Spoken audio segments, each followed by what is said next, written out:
Shalom, shalom, bien-aimés dans les Seigneurs. C'est votre bien-aimé, le frère Kale Kabasele Badimou, en direct de l'église La Grâce de Dieu, Paris-France. Je bénis encore notre Seigneur Jésus-Christ.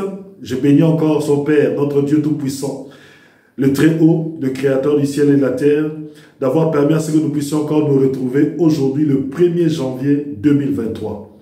Bien-aimés, je profite de cet instant, de ce moment, pour vous souhaiter une très bonne année 2023. Bien-aimés, chaque année, nous devons commencer avec le Seigneur. Je souhaite pour vous que cette année, vous puissiez débuter avec le Seigneur. Que le Seigneur Jésus-Christ soit votre maître, que le Seigneur Jésus-Christ soit votre sauveur, que le Seigneur Jésus-Christ soit votre Seigneur durant toute l'année. Et qu'à chaque instant que vous aurez besoin de lui, à chaque instant que vous aurez des problèmes, à chaque instant que vous aurez des soucis, quel que soit le moment, quelles que soient les circonstances, que ce soit dans le bonheur ou que ce soit dans le malheur, bien-aimés, n'hésitez pas à invoquer le nom de notre Seigneur Jésus-Christ. Oui, bien-aimés, il nous a gardés, il nous a protégés durant l'année 2022. Nous sommes en 2023.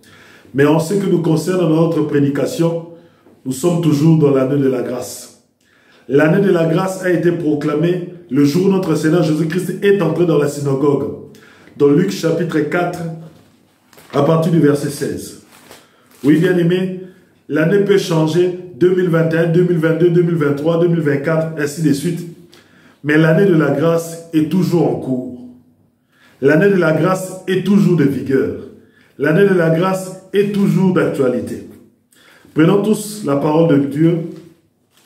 Prenons tous la Bible dans Luc chapitre 4, à partir du verset 16 jusqu'au verset 20. Luc chapitre 4, à partir du verset 16 jusqu'au verset 20. Je lis au nom de notre Seigneur Jésus-Christ. Il se rendit à Nazareth, où il avait été élevé.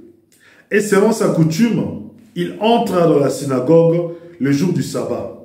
Il se leva pour faire la lecture, et on lui remit le livre du prophète Ésaïe. L'ayant déroulé, il trouva l'endroit où il était écrit: L'Esprit du Seigneur est sur moi, parce qu'il m'a oint pour annoncer une bonne nouvelle aux pauvres.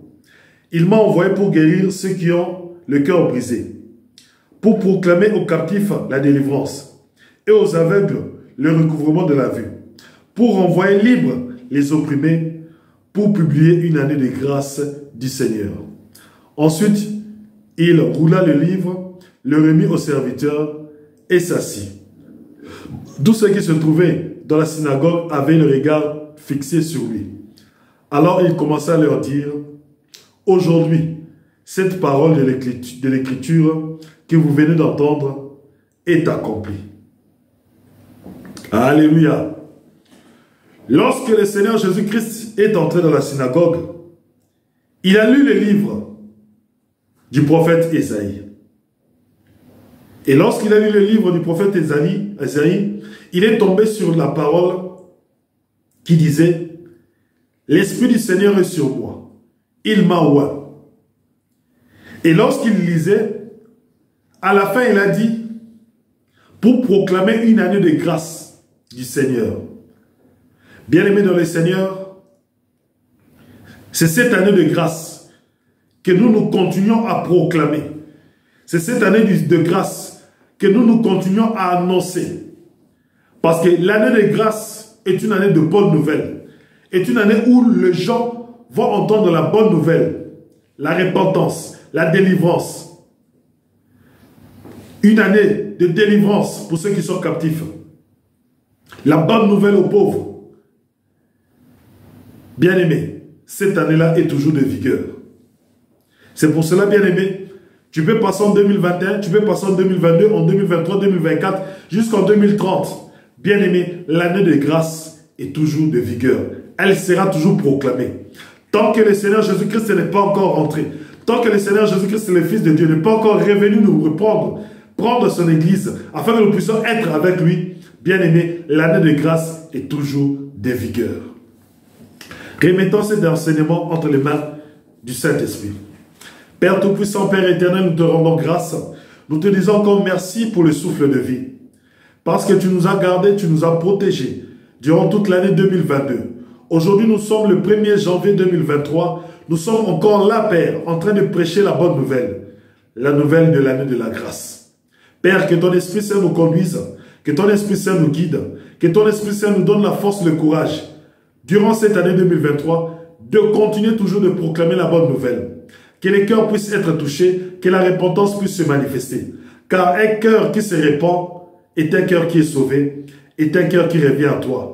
Et Père, tu les accueilleras toujours à bras ouverts, parce que tu es un Dieu qui est amour.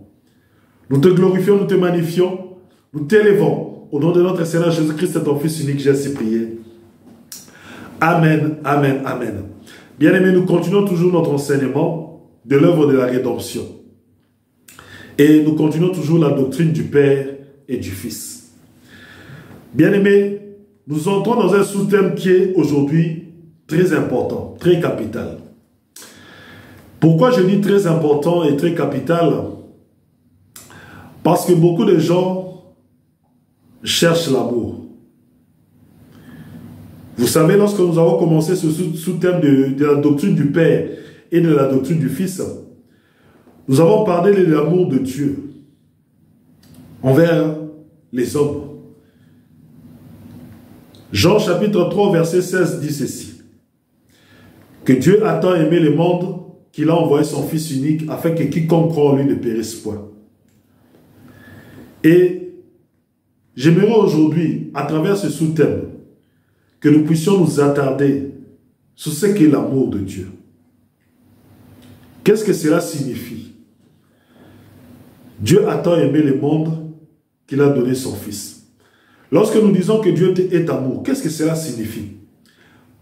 Pragmatiquement, pratiquement, les gens veulent comprendre et savoir et saisir l'amour de Dieu.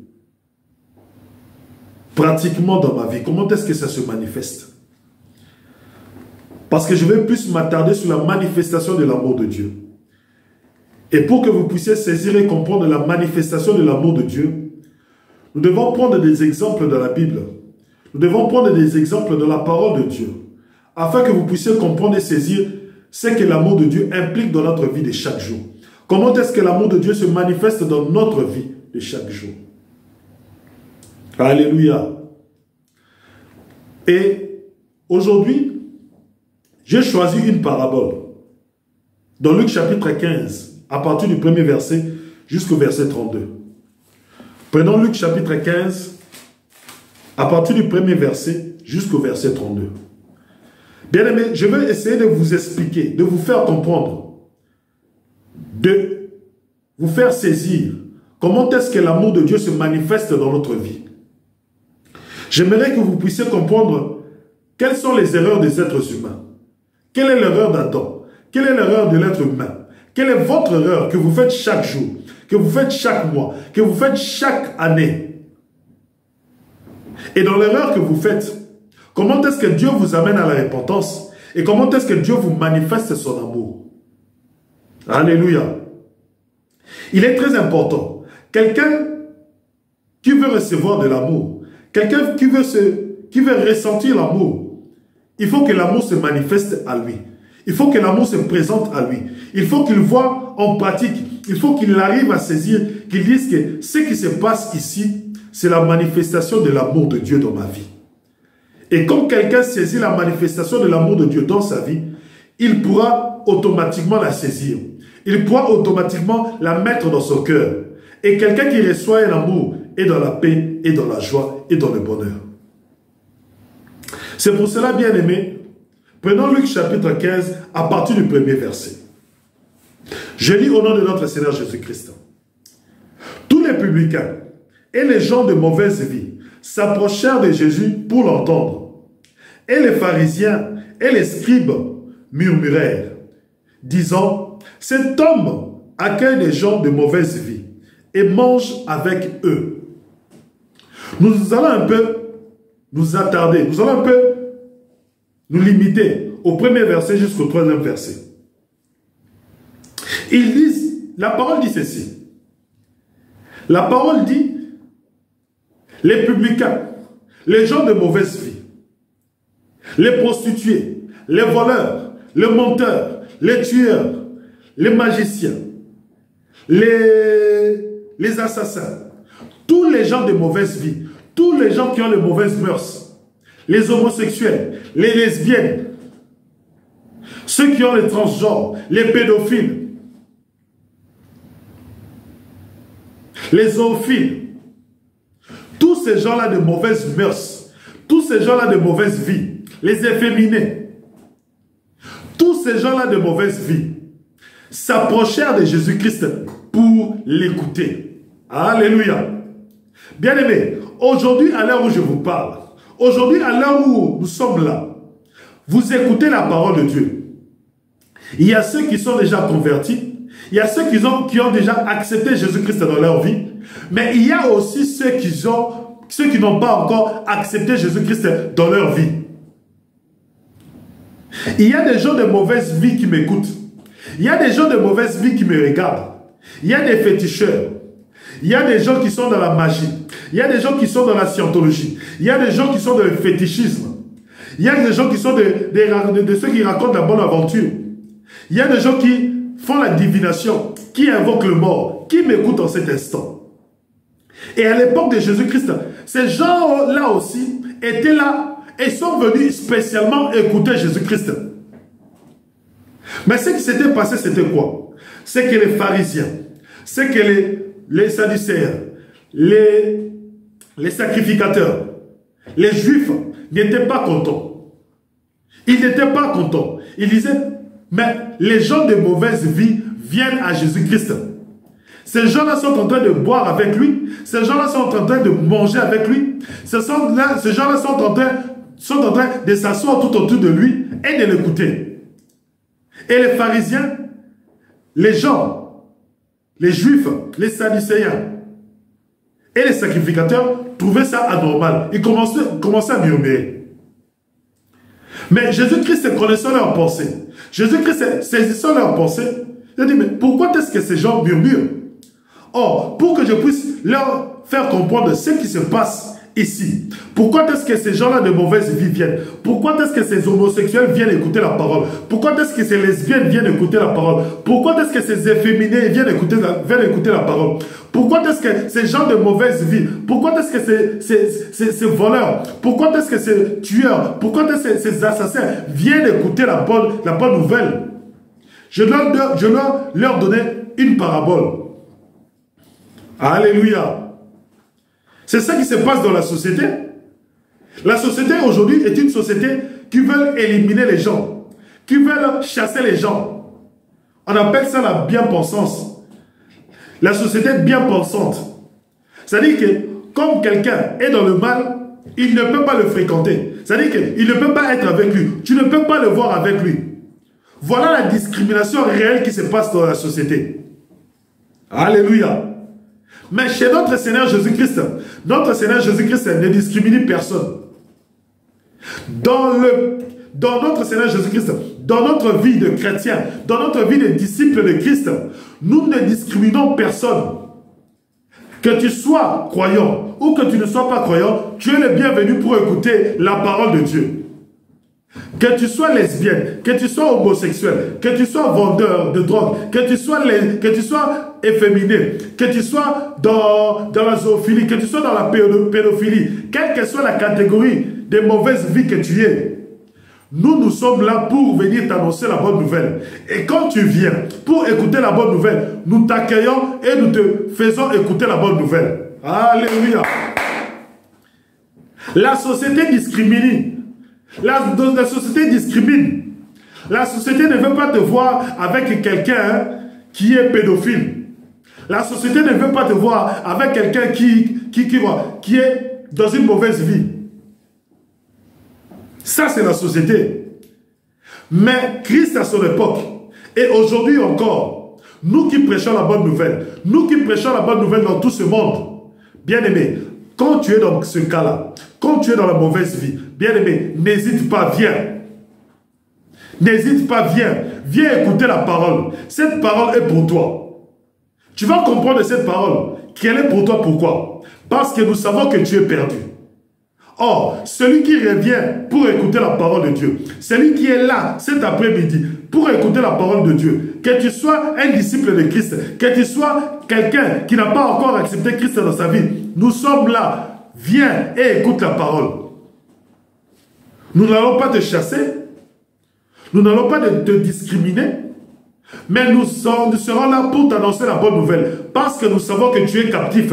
Parce que nous savons que tu es aveuglé. Parce que nous savons que tu es dans les mains du diable. C'est pour cela, la seule façon que tu puisses te délivrer, que tu puisses être délivré de la main du diable, que tu puisses être délivré de la prison dans laquelle où tu es, c'est d'écouter la bonne nouvelle. C'est pour cela, dans Luc chapitre 1, à partir du premier verset jusqu'au deuxième verset, les gens de mauvaise vie venaient à Christ pour écouter la parole de Dieu, pour écouter la bonne nouvelle, pour écouter la délivrance de leur vie, pour recevoir le salut.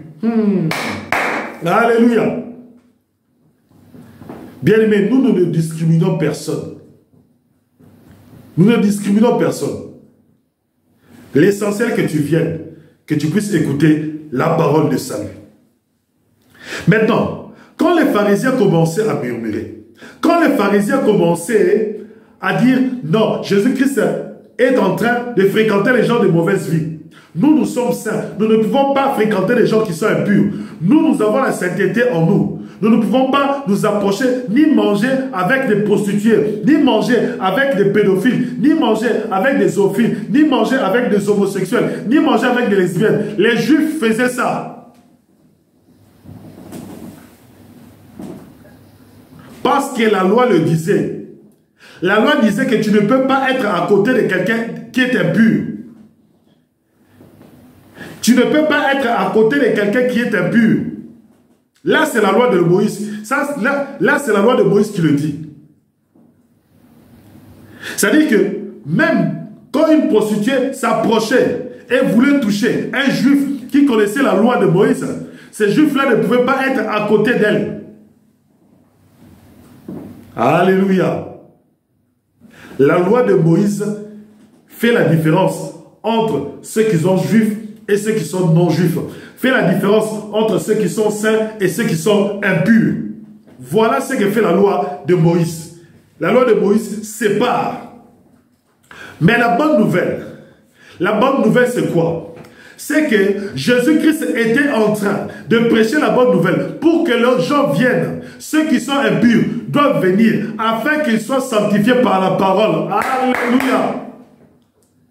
Que tous ceux qui sont impurs, afin qu'ils viennent, lorsqu'ils écoutent la parole et qu'ils abandonnent l'homosexualité, et qu'ils abandonnent le lesbianisme, et qu'ils abandonnent la pédophilie, et qu'ils abandonnent la zoophilie, et qu'ils abandonnent la vente de la drogue, et qu'ils abandonnent la prostitution. Pourquoi? Pour qu'ils deviennent saints. Voilà l'objectif de la bonne nouvelle. Ces gens-là de mauvaise vie doivent venir afin qu'ils écoutent la parole et que la parole puisse les délivrer et en acceptant la parole puisse les transformer, qu'ils puissent enlever l'impureté, qu'ils puissent enlever la saleté qu'il y a en eux afin qu'ils puissent devenir saints. Alléluia. Vous saisissez l'objectif de la parole. Maintenant, par là, c'est ce que je parle d'amour. C'était une introduction pour te dire que lorsque nous disons que Dieu est amour, c'est une manifestation de l'amour de Dieu. Dieu est saint.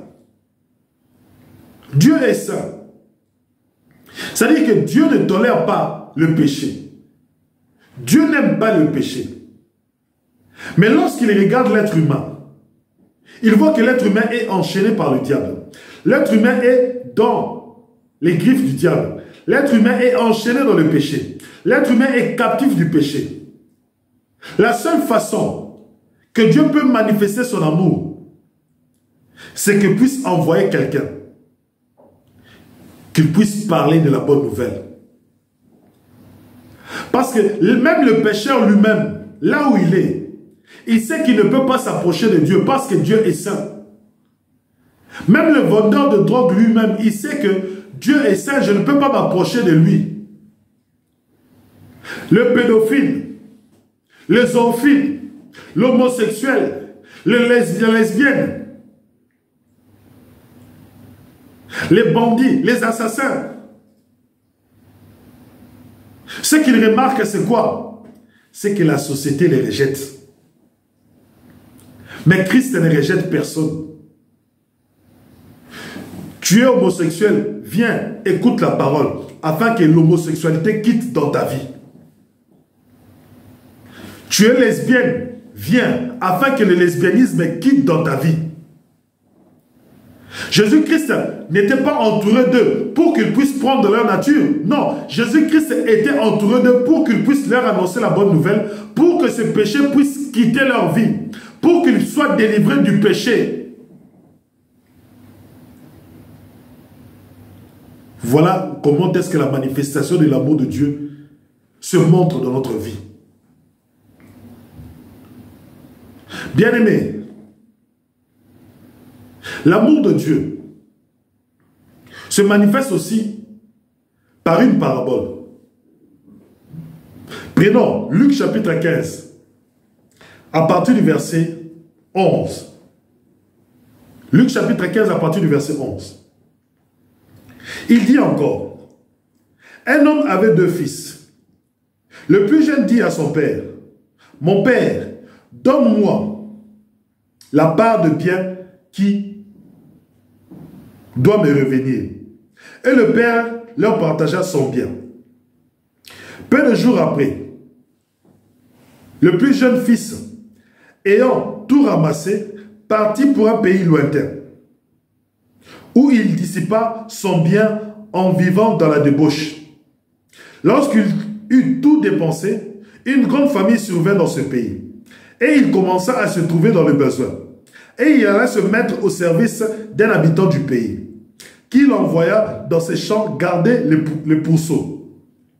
Il aurait bien voulu se rassasier des courges, des carouges que mangeait le pourceau, mais personne ne lui en donnait. Étant rentré en lui-même, il dit, combien de mercenaires chez mon père ont du pain en abondance? Et moi, je meurs de faim. Je me leverai, j'irai vers mon père, et je lui dirai, mon père, j'ai péché contre le ciel et contre toi. Je ne suis plus digne d'être appelé ton fils. Traite-moi comme l'un de tes mercenaires. Écoutez bien cette parole. Et il se leva, et il alla vers son père.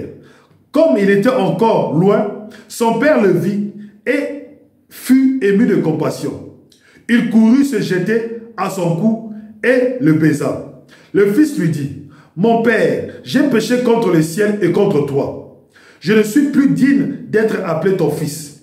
Mais le père dit à ses serviteurs, apportez la plus belle robe et l'en revêtez. Mettez-lui un anneau au doigt et des souliers aux pieds. Amenez le veau gras et tuez-le. Mangeons et réjouissons-nous, car mon fils que voici était mort et il est revenu à la vie. Il était perdu et il est retrouvé. Et ils commencèrent à se réjouir. Je vais un peu sauter au verset 31.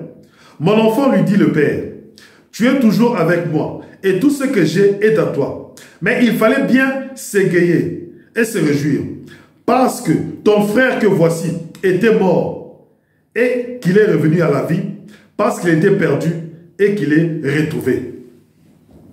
Alléluia. Bien-aimé, c'est la parabole du fils de l'enfant prodigue. Bien-aimé, ce que nous remarquons dans cette parabole, le fils prodigue a fait quelque chose d'incroyable. Dans cette parabole nous enseigne 3 choses. La première chose que cette parabole nous enseigne, c'est la faute que le fils prodigue a commis. C'est la faute que le fils a commis. Deuxième chose, c'est la repentance du fils. Troisième chose, c'est l'amour du père.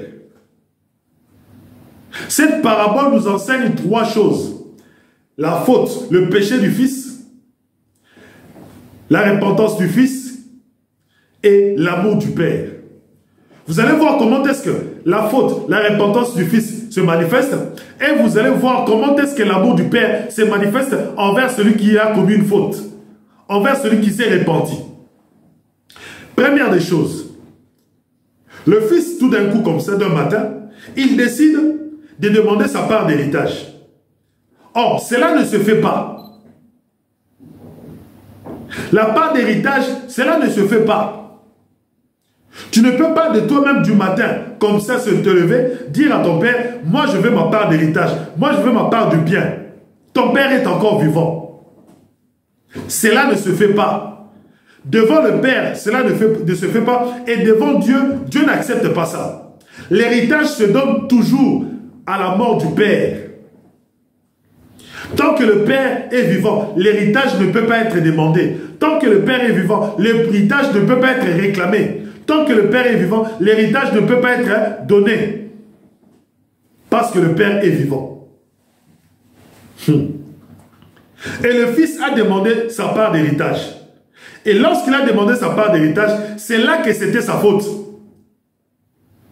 Première chose, le Fils a demandé sa part d'héritage. Première chose, c'est la faute que le Fils a commis. C'est le péché que le Fils a commis. Le Fils a commis le péché contre son Père et le Fils a commis le péché contre le ciel. Et quand nous disons contre le ciel, c'est contre Dieu. Le Fils a commis la faute. Mais regardez comment est-ce que le Fils s'est comporté après. Au verset 13.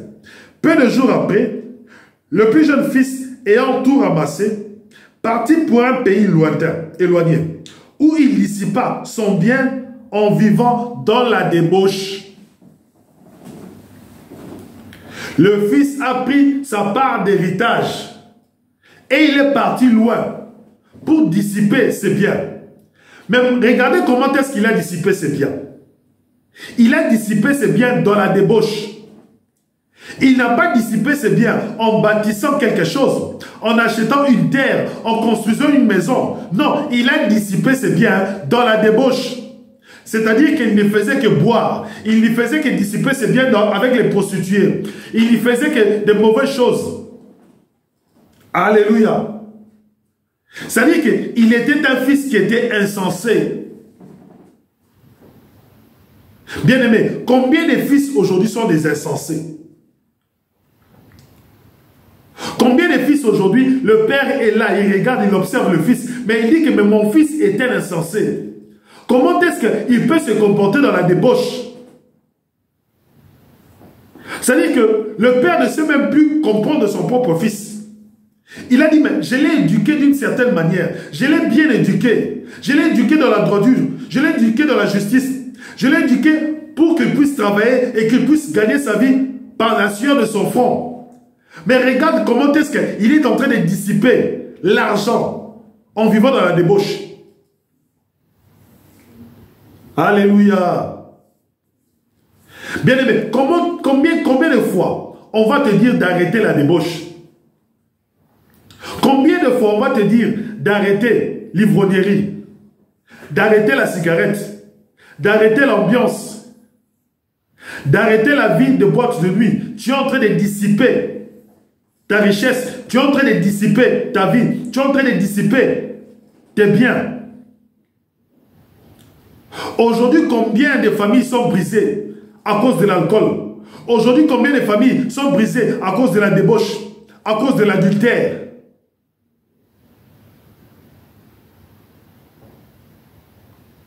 Oui, bien-aimé, la vie de débauche ne te mènera à rien. Tout ce que tu auras, sache que quand tu vivras dans la vie de débauche, tu seras toujours pauvre. Regarde comment est-ce que le fils prodigue est devenu. Il a dissipé tous ses biens dans la débauche. Il a dissipé tous ses biens avec les prostituées. Bien-aimé, les prostituées, lorsque tu as l'argent, tu es fan des prostituées. Les prostituées sont fans de toi. Toutes ces filles qui sont aguicheuses, toutes ces filles qui ne cherchent que l'argent à travers les hommes, bien-aimés, ces genre de filles-là, lorsque tu as l'argent, lorsque tu as la poche pleine, lorsque tu as la poche pleine de billets d'argent, Bien-aimé, ces filles-là seront toujours tout autour de toi. Mais le jour où les poches seront vides, le jour où les poches seront chaos, le jour où tu te retrouveras sans rien, ces genres de filles partiront. Même si tu l'as épousée, elle t'a épousé pour de l'argent. Tant que tu auras de l'argent, elle restera là. Tant que tu auras de l'argent, elle fera des enfants pour toi. Mais le jour où tu n'auras plus d'argent, bien-aimé, elle partira. Elle partira. Pourquoi? Parce que son objectif était l'argent. C'est de même que le fils prodigue. Lorsque l'argent est fini, toutes les prostituées avec qui il trimballait sont partis. Tous ceux avec qui il faisait l'ambiance dans des bars, dans des boîtes de nuit, sont partis. Tous ceux avec qui il buvait, avec qui il était dans les bars, avec qui il fréquentait les prostituées, ceux qu'ils appelaient ses amis.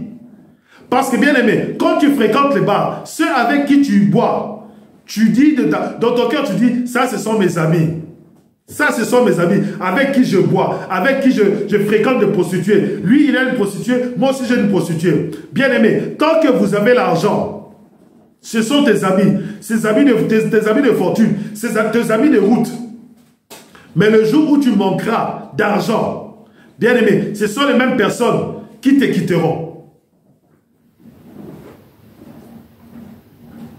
Alléluia. Le fils prodigue, il a dissipé ses biens dans la débauche. Voilà sa faute. Non seulement il a pris son héritage bien avant la mort de son père, il a péché contre son père et il a péché contre le ciel, mais même pas ça, il est parti encore vivre comme un insensé.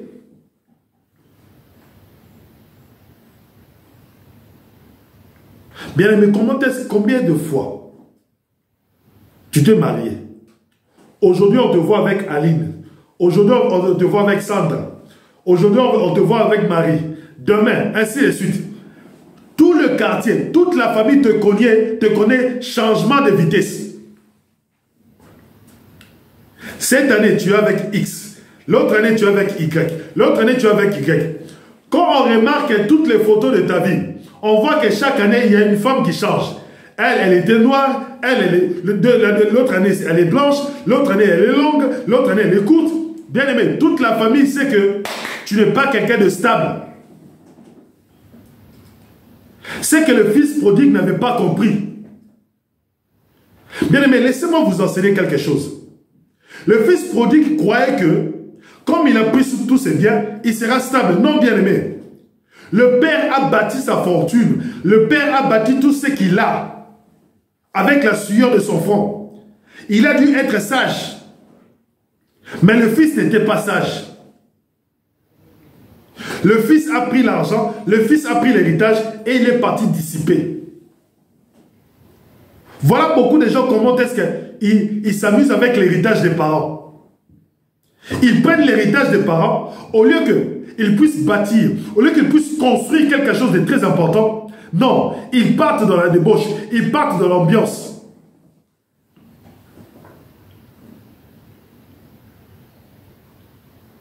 Oui, bien-aimé. Peut-être toi, tu es dans la prostitution. Peut-être toi, tu es dans l'homosexualité.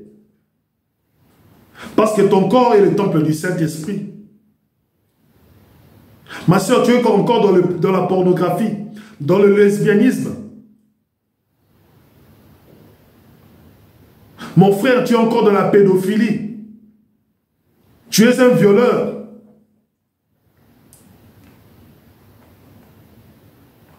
Mais ne pense pas que Dieu ne t'aime pas. Dieu aujourd'hui veut manifester son amour. Dieu aujourd'hui veut manifester qu'il est dans l'année de la grâce, l'année du pardon.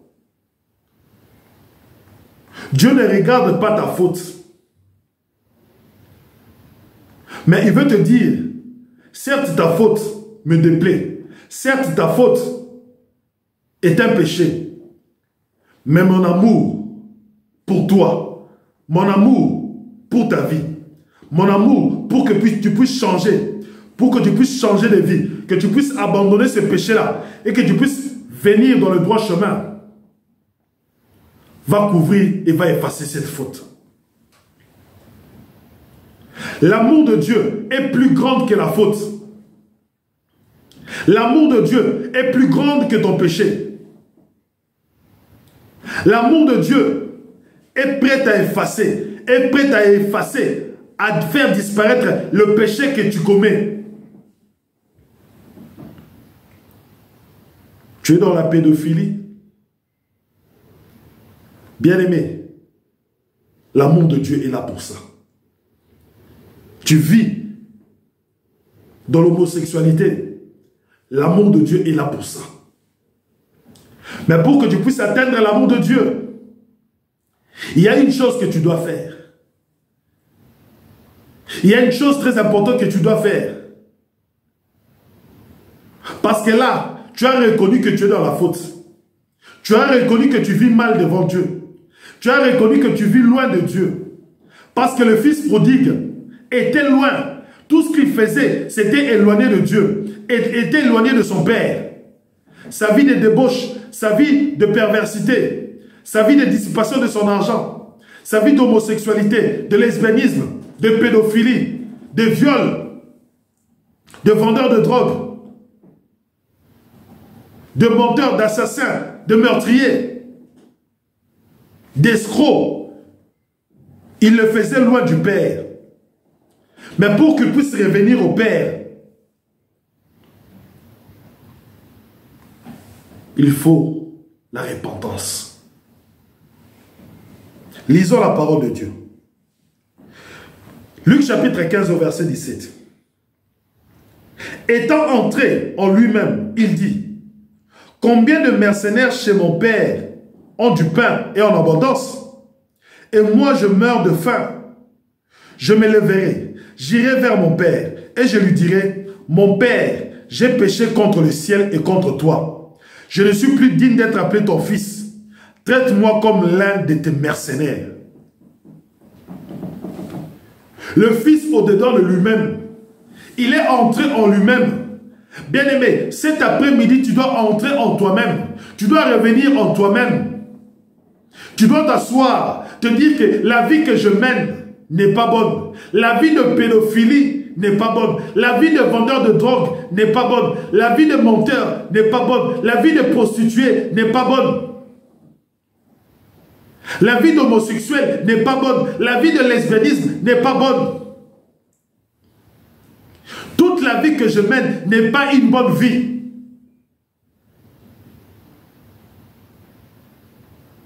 Voilà la repentance que tu dois faire. Oui, bien-aimé.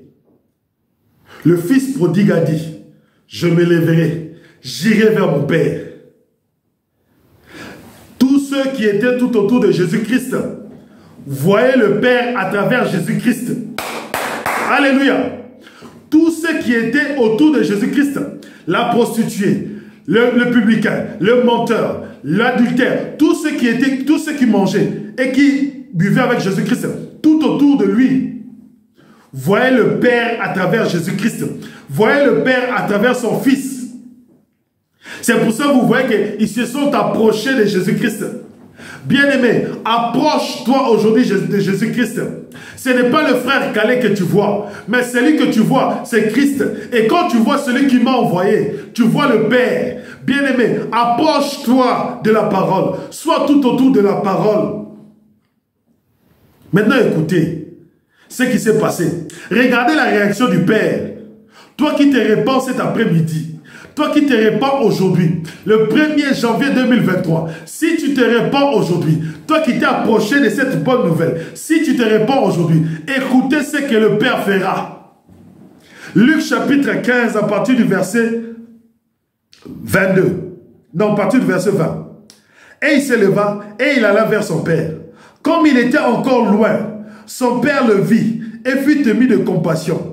Il courut se jeter à son cou et le baisa. Le fils dit: mon père, j'ai péché contre le ciel et contre toi. Je ne suis pas digne d'être appelé ton fils.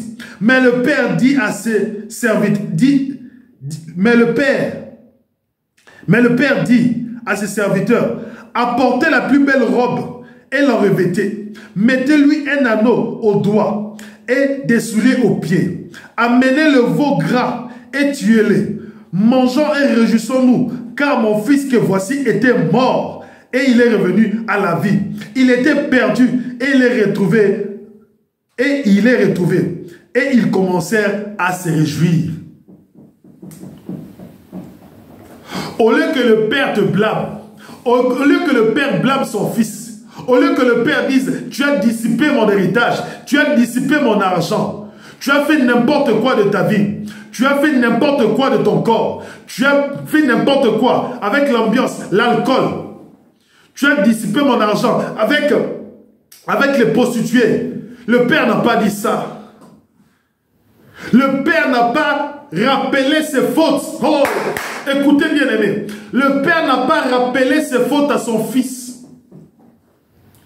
Le père n'a pas dit non. Toi, tu as dépensé mon argent avec les prostituées, dans l'ambiance, dans la débauche. Le père n'a pas dit ça. Le père a dit. Il n'a même pas dit à son fils. Il a appelé ses serviteurs. Nous, il a appelé Calais, serviteur de Dieu. Aujourd'hui, il a dit Calais, ceux qui sont venus écouter, les pécheurs qui sont venus écouter la parole de Dieu aujourd'hui, prends la sainteté, la parole de sainteté, revête-le. Aujourd'hui, la parole que je t'apporte, je suis le serviteur que le Père a envoyé. Alléluia.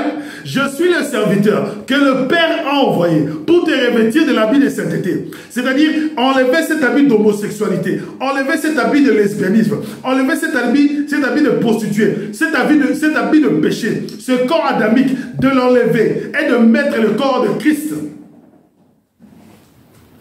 Le Père a envoyé des serviteurs.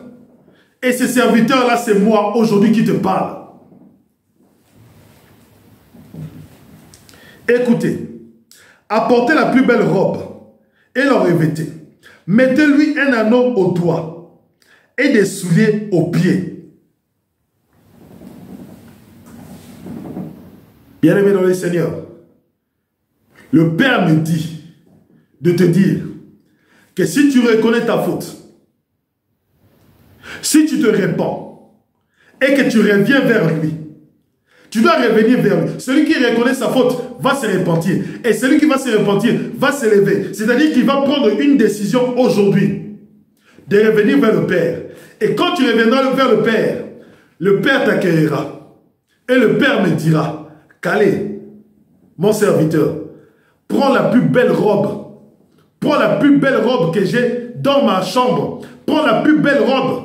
La robe qui démontre que lorsqu'une personne la porte, cela démontre qu'il est mon fils. Or, la plus belle robe dans la maison du Père, la plus belle robe dans la maison du Père, c'est qui? C'est notre Seigneur Jésus-Christ. C'est pourquoi l'apôtre Paul dit, revêtez-vous de Christ. C'est pour cela, bien-aimé, si tu acceptes ta faute de dire que je suis pécheur, si tu te réponds et si tu reviens vers le Père m'a envoyé de te revêtir de Christ. Le Père m'a envoyé de te mettre la bague au doigt. Or, la bague au doigt est synonyme du sceau de Dieu. Or, nous l'avons connu en 2022. Nous avons étudié le sceau de Dieu. Le sceau de Dieu, c'est notre Seigneur Jésus-Christ. C'est-à-dire que de mettre le sceau de Dieu dans ton doigt et de mettre les souliers de la bonne nouvelle. Éphésiens chapitre 6. Alléluia. Bien-aimé dans le Seigneur, il est temps de revenir vers le Père. Il est temps de revenir vers le Père. Il y a beaucoup de choses à dire sur cette parabole. Aujourd'hui, le Père t'a montré son amour. Aujourd'hui, le Père t'a montré son amour. Qu'est-ce qui montre que le Père t'aime? Il a envoyé son serviteur Jésus-Christ. Et Jésus-Christ nous a envoyé cet après-midi t'annoncer cette bonne nouvelle. Que si tu reconnais ta faute, parce que lorsque tu es dans la débauche, lorsque tu es dans l'homosexualité, lorsque tu es dans le désordre, tu pèches contre le Père. Et quand tu reconnais que tu as péché contre le Père, et quand tu reviens en toi-même et que tu te répands, le Père t'accueillera à bras ouverts. Bien-aimé dans le Seigneur, es-tu prêt à revenir vers le Père? Oui, bien-aimé, reviens vers le Père.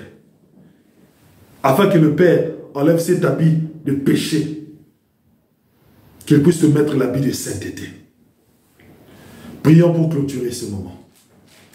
Père éternel, Père tout-puissant, nous te rendons encore grâce pour cette belle parole. Père, je sais que tu as touché tout un chacun qui écoutera cette parole. Tout autour de moi, il n'y a pas seulement les disciples de Christ qui ont écouté, mais il y a aussi, papa, des pécheurs, les gens de mauvaise vie qui ont écouté. Et ils ont compris, papa, cet après-midi, que tu veux qu'ils puissent, ta volonté, c'est qu'ils soient sauvés. Qu'ils acceptent qu'ils sont pécheurs, qu'ils se répandent et qu'ils reviennent à toi. Et que tu puisses leur revêtir du plus beau habit de ta maison qui est Christ. Et du sceau qui est Christ. Et du soulier de la bonne nouvelle, de l'évangile de la bonne nouvelle. Père Tout-Puissant, Père éternel, je sais que la joie est dans le ciel parce qu'une personne aujourd'hui s'est répandue. Béni soit ta grâce, béni soit ta faveur au séjour. Au nom de Jésus-Christ, notre Seigneur et Sauveur, j'ai ainsi prié. Amen, amen, amen. Bien-aimés, vous êtes bien à l'église La Grâce de Dieu Paris-France. C'est votre bien-aimé, le frère Kale Kabassele Badimou. Nos horaires de culte, c'est de 10h, chaque dimanche de 10h à 12h. Et en rediffusion à 15h sur notre chaîne YouTube, Église La Grâce de Dieu Paris-France. Je vous dis à dimanche prochain. Nous sommes au 12 Croix Gérard Philippe, à Trappes, 78 190. Que Dieu vous bénisse et que Dieu vous garde.